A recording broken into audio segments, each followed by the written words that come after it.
Escuta só, existe um número que é definido a cada 45 dias por um grupo de pessoas reunido em Brasília, e este número é que decide o quanto que você paga de juros no cartão de crédito, o quanto que você vai pagar no financiamento da sua casa e quanto que o seu dinheiro rende se ele estiver aplicado. Existe um outro número que aparece todos os dias no jornal e que funciona como se fosse um termômetro de toda a economia do país. E se você estava achando que taxa Selic e Ibovespa eram assuntos apenas de economistas e gente rica, esse vídeo vai provar para você que isso não é verdade e vai mudar a forma como você enxerga o dinheiro. Fica comigo, a gente se vê depois da vinheta.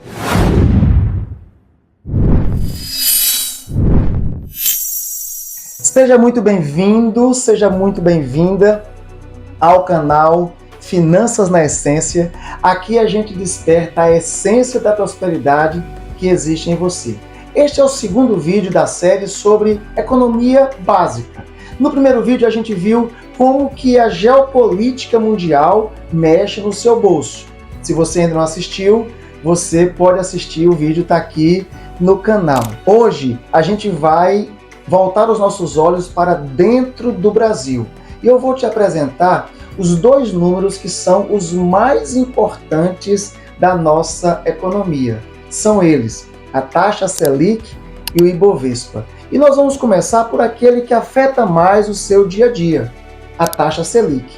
Essa taxa é a taxa, como é que eu diria? A taxa básica de juros da economia brasileira.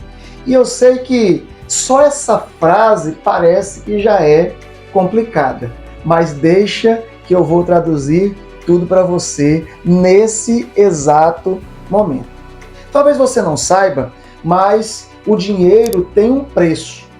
Então, você deve olhar para a taxa Selic como o preço do dinheiro.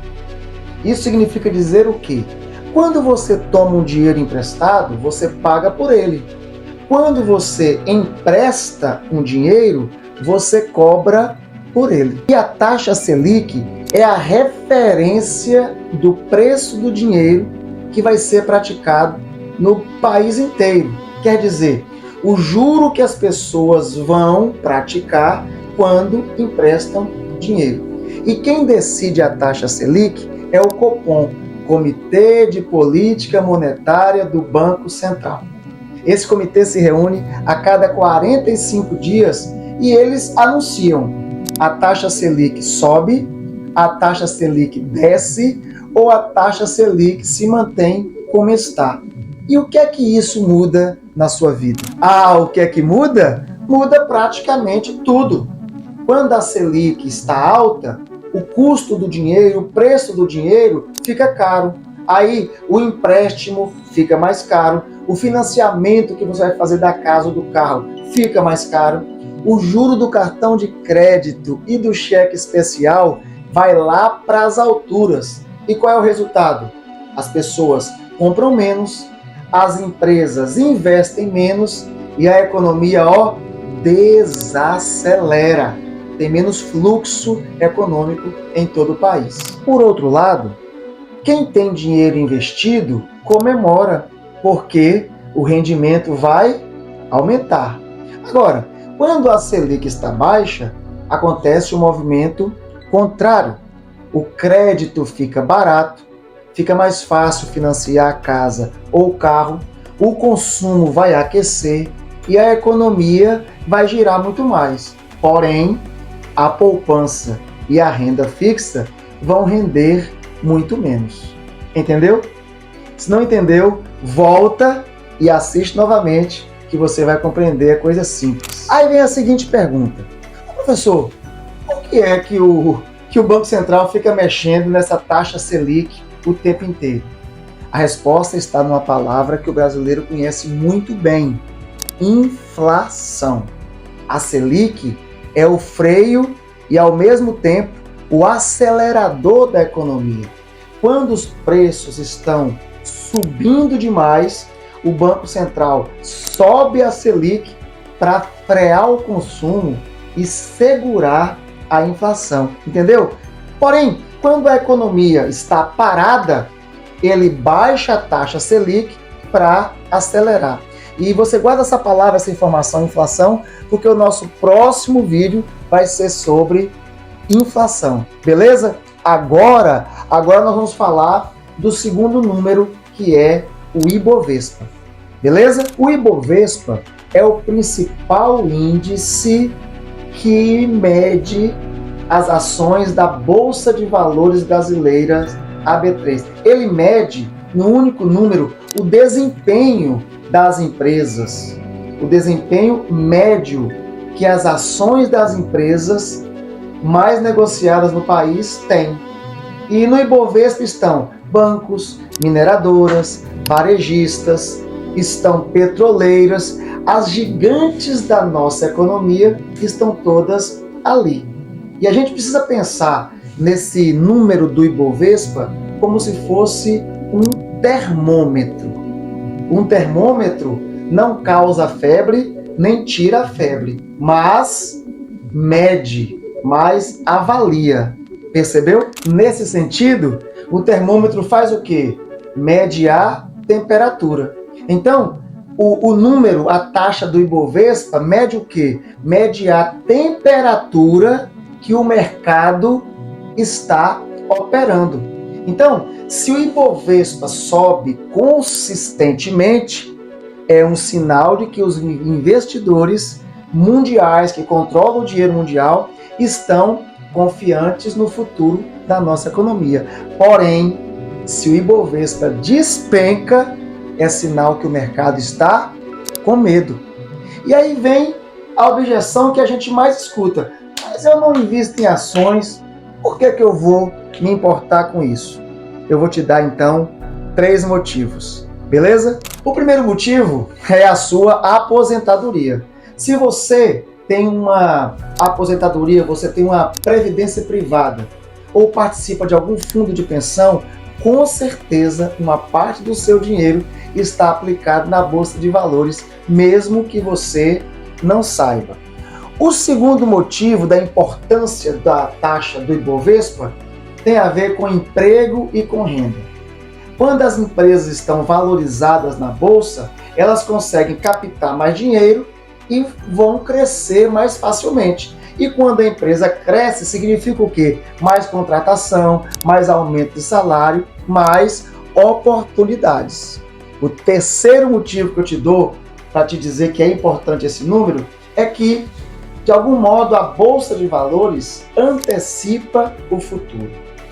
O investidor não compra uma ação pelo que a empresa é hoje, mas ele compra uma ação pelo que a empresa promete ser, pelo que ele espera que a empresa seja amanhã. É por isso que o Ibovespa costuma reagir muito antes do que a economia real. O Ibovespa acaba sendo um radar assim, valioso para quem sabe ler os seus sinais. Entendeu? E agora vem a parte assim mais interessante, porque esses dois números, eles dialogam, eles se intercambiam, eles conversam entre si. Por quê, professor? Por quê, pastor? Porque existe uma regra geral no mercado e essa regra funciona mais ou menos assim. Quando a Selic está alta, a renda fixa fica muito atrativa. E aí você pensa comigo, se o investidor pode ganhar juros altos com baixo risco, por que ele vai deixar o dinheiro dele, arriscar o dinheiro dele na Bolsa de Valores? Então, a Selic, a taxa Selic, tende a segurar a Bolsa, o Ibovespa. A taxa Selic tende a segurar o Ibovespa, porque a renda fixa rouba os investidores da renda variável. Porém, quando a Selic cai, a renda fixa rende muito menos. E aí o que é que o investidor faz? O investidor quer buscar retornos maiores. O que é que ele faz? Tira o dinheiro da renda fixa e vai colocar o dinheiro na bolsa. Por isso que a Selic, quando está baixa, costuma empurrar o Ibovespa para cima. Agora é assim, entenda, isso é uma regra geral, não é uma lei. Pode ser que aconteçam exceções e existem certamente outros fatores que pesam também. Mas entender essa dinâmica, meu caro aluno, meu caro seguidor aqui, já te coloca na frente de muita gente. Por quê? Porque perceba que coisa interessante. Você não precisa virar economista, mas só precisa aprender a entender o cenário. Porque toda decisão financeira da sua vida vai perpassar por esse cenário. Por exemplo, eu financio agora um carro, uma casa, ou eu espero um pouco mais? Eu poupo dinheiro, eu coloco dinheiro para render, ou eu vou investir na empresa, vou aumentar a empresa? Eu coloco meu dinheiro agora na renda fixa ou na renda variável? Tudo isso, todas essas decisões ficam muito mais inteligentes quando você sabe para onde que a Selic está indo e para onde que a Bolsa de Valores está apontando. E aí você percebeu como esses números deixam de ser assim, números abstratos, quando a gente conecta esses números com a vida real? Por esta razão, no próximo vídeo, a gente vai fechar essa série sobre economia básica, falando um tema que dói muito mais no seu bolso, no bolso brasileiro. Qual o tema? Inflação. Eu vou te mostrar uma coisa que, assim, pouca gente fala. Por que que a sua inflação, muitas vezes, é muito diferente da inflação oficial divulgada pelo governo? Existe a inflação oficial e existe a sua inflação. E elas são díspares, são diferentes. Então você não vai querer perder o próximo vídeo. Então, aproveita, deixa o seu like aqui, se inscreve no canal, ativa o sininho e quem sabe você queira compartilhar, e eu quero te pedir que compartilhe esse vídeo com aquela pessoa que vive reclamando de juros, mas nunca entendeu de fato de onde é que vem os juros. Um forte abraço, eu sou o Pastor Diógenes, o seu educador financeiro. Até o próximo vídeo. Deus te abençoe.